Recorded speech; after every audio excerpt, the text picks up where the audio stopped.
नमस्कार। पहला सभी मेरे प्रिय मित्रों, और इलेक्शन का बिल्कुल बच चुका है उत्तराखंड राज्य में। आप देख ही रहे हो, सभी योग्य, शिक्षित और विकासशील पुरुष इस बारी खड़े हैं। सभी लोग विकास की बात कर रहे हैं और करेंगे फिर विकास।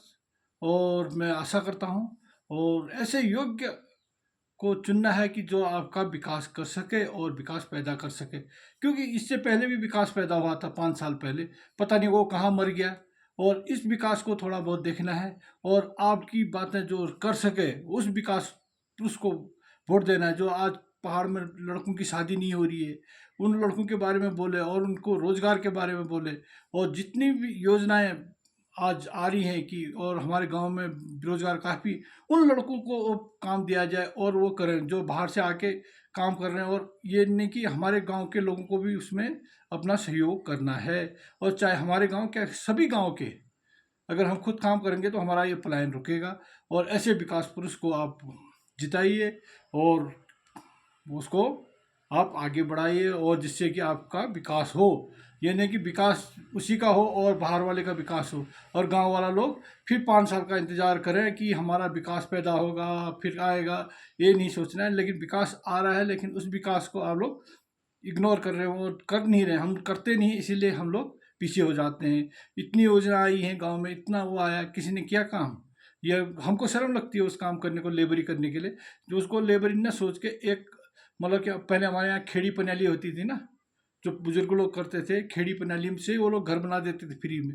इसी प्रकार वो रास्ते को अगर हम खेड़ी पनियाली में लें, रोज़ का 2 घंटा 4 घंटा ऐसा काम करें, जिससे कि हमारा स्वास्थ्य भी बना रहेगा और इनकम भी बनी रहेगी। और कोई वो पैसा बाहर नहीं जाएगा, कोई इसमें मिस्त्री बन जाएगा, कोई मतलब कि अलग अलग डिपार्ट। अगर मैंने मोटर मैकेनिक का से ITI की है, मैं होटल में जा रहा हूँ, तो कितना गंदी बात है। कुछ कर पाएगा? माँ बाप ने तो उसको मोटर मैकेनिक के लिए लगाया और जा रहा है होटल में काम करने के लिए।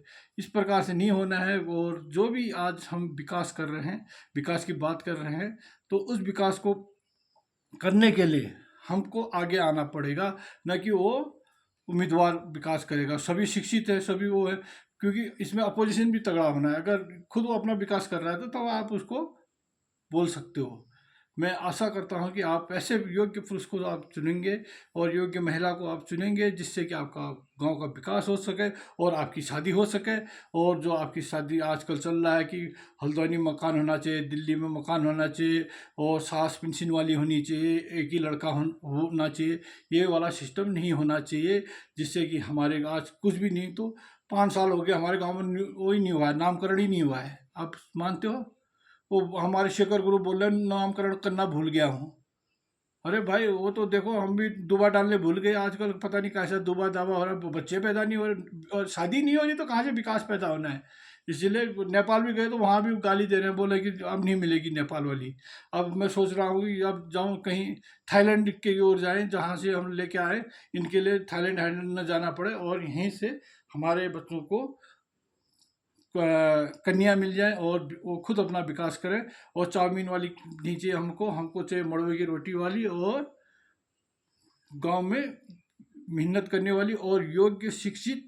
और वो शिक्षित ऐसी होनी चाहिए कि हर काम में एक्सपर्ट होना चाहिए। उसने अपना मतलब फ्यूचर भी बनाना है, बच्चों का भी बनाना है, जो भी है अपना आगे की कार्रवाई करनी है। इसी के साथ मैं अपना प्रवचन समाप्त कर रहा हूँ। आपसे रिक्वेस्ट कर रहा हूँ कि चुनाव का बिल्कुल बच चुका है और आप लोग की ताजपोशी यानी कि होने वाली है। और थलकीदार बाबा की कृपा बने रहे आप लोगों के ऊपर। जय जय थलकीदार बाबा की जय।